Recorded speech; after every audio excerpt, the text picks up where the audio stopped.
नमस्कार बच्चों, कैसे हैं। तो हम लोग तीसरा चैप्टर देखेंगे, भारत से हम क्या सीखें। लिखा है किसने? मैक्स मुलर ने। ठीक है, तो देखते हैं क्या है क्वेश्चन। भारत से हम क्या सीखें, क्या है ये, क्या है भारत से हम क्या सीखें, क्या है? निबंध, कहानी, भाषण, व्यक्ति चित्र। तो ये क्या है? निबंध है। ठीक है, किसने लिखा है? मैक्स, ओ सॉरी, निबंध नहीं है, ये भाषण है। ठीक है, भाषण है। लिखा किसने है? मैक्स मुलर ने। ठीक है, मैक्स मुलर ने लिखा है, मैक्स मुलर ने है लिखा। ठीक है, अब यहाँ पर देखिए, मैक्स मुलर का पूरा नाम जो था फेडरिक मैक्स मुलर था। फेडरिक फेडरिक मैक्स मुलर इनका पूरा नाम था। इनके पिता का नाम जो था विल्हेम मुलर था। विल्हेम विल्हेम मुलर इनके पिता का नाम था। इनका जो जन्म होता है जर्मनी में होता है। कहाँ होता है? जर्मनी में। और ये जर्मन भाषा में वेद को अनुवाद करके पढ़ते हैं और संस्कृत से इनका ज़्यादा लगाव रहता है। स्वामी विवेकानंद ने वेदांतियों का वेदांती किसे कहा? टी.एस. इलियट को। ठीक है, दयानंद सरस्वती को, मैक्स मुलर को, राधा राम मोहन राय को। तो मैक्स मुलर को कहा था वेदांतियों का वेदांती। किसने कहा? विवेकानंद ने। मैक्स मुलर ने डैश वर्ष की अवस्था में लिपचिंग विश्वविद्यालय से या में संस्कृत का अध्ययन प्रारंभ किया। 15, 16, 17, 18 कितने साल के एज में जो है इन्होंने लिपचिंग विश्वविद्यालय से संस्कृत का अध्ययन किया था? 18 साल की एज में। ठीक है, अगला है, मैक्स मुलर का जन्म हुआ था 6 दिसंबर 1813, 6 दिसंबर 1823, 6 दिसंबर 1833 और 6 दिसंबर 1843। इसका राइट आंसर हो जाएगा 6 दिसंबर 1823 को इनका जन्म हुआ था जर्मनी में। ठीक है, अगला है, सर विलियम जोन्स समुद्र यात्रा करते हुए भारत कब पहुंचे थे? 1823, 1883, 1783, 1900, 1794, 1783 में आए थे। एशियाटिक सोसाइटी की स्थापना इसी ने किया था। अगला है, दारिस नामक सोने के सिक्कों से भरा घड़ा किसे मिला था? हेकल को, हकर्स को, वारेन हेस्टिंग्स को, विलियम जोन्स को। तो वारेन हेस्टिंग्स को मिला था। ये प्रथम गवर्नर जनरल थे बंगाल के।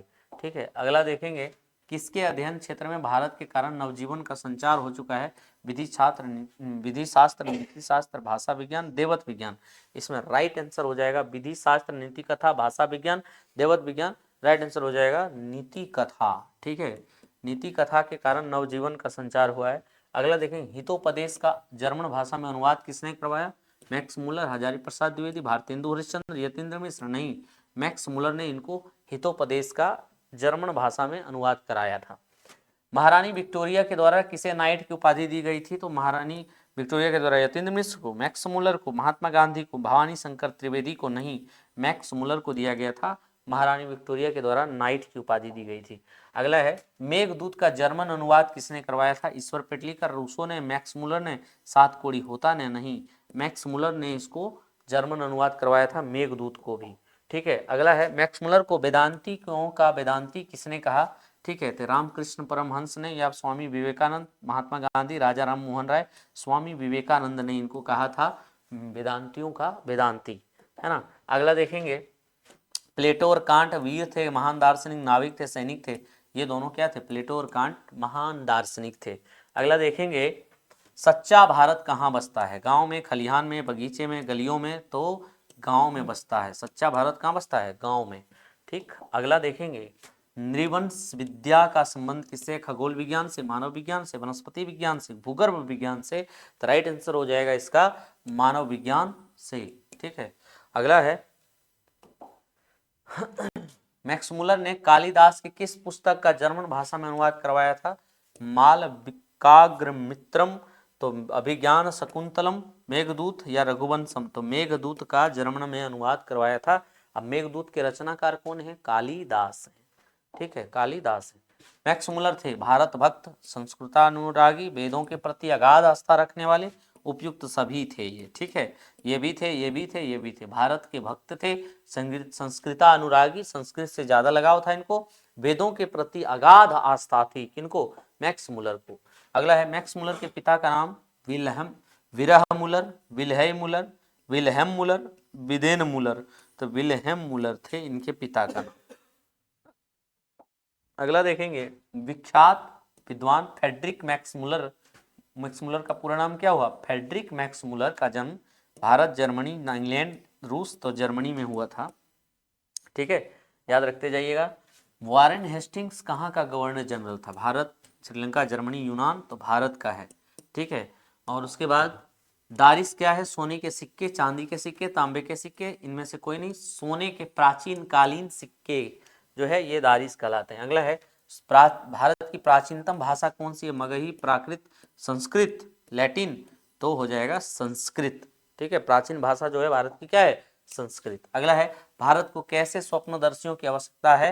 वारेन हेस्टिंग्स की तरह, सर विलियम जोन्स के, संत Paul, general Cunningham, sir William Jones की तरह। ठीक है, अगला है, निर्वंश विद्या का संबंध, ये तो मानव विज्ञान से आया गया था क्वेश्चन। ठीक है, अगला है, वारेन हेस्टिंग्स था, कौन था? फारस का राजा, भारत का गवर्नर जनरल, महान दार्शनिक, प्रसिद्ध समाज सुधारक, नहीं, जनरल था, गवर्नर जनरल था। ठीक है, सोने से घड़ा भरा इसी को वाराणसी के पास मिला था, 172 नामक सोने के सिक्के से भरा घड़ा। दारिस क्या है? प्राचीन धार्मिक ग्रंथ, सोने का प्राचीन कालीन सिक्का, एक देवता, चांदी का प्राचीन कालीन सिक्का, नहीं, सोने का प्राचीन कालीन सिक्का। 172 गो घड़ा मिला था किसको? वारेन हेस्टिंग्स को, वाराणसी के पास। प्लेटो का संबंध इटली से, स्पेन से, भारत से, यूनान से। ठीक है, प्लेटो का संबंध किससे है? यूनान से। अगला है, देखिए, शाहनामा का रचना काल 7वीं, 8वीं, 10वीं, 11वीं, 4वीं, 5वीं, 14वीं, 5वीं, 6वीं। इसका राइट आंसर हो जाएगा कौन सा? 7वीं, 8वीं, 10वीं, 11वीं, 4वीं, 5वीं, 5वीं, 6वीं। इसका राइट आंसर हो जाएगा 10वीं, 11वीं, 10वीं, 11वीं सदी। अगला है, संस्कृत का अग्नि शब्द का लैटिन में रूप मिलता है इग्निस, अग्निस, इग्निस, एग्निस है, इग्निस है, अग्निस है, इसमें इग्निस हो जाएगा, ऑप्शन नंबर 3। अगला है, सर विलियम जोन्स ने भारत की यात्रा कब की थी? 1957, 1750, 1790, 1783। राइट आंसर हो जाएगा 1783। ठीक है, अगला है, अगला देखेंगे हम लोग,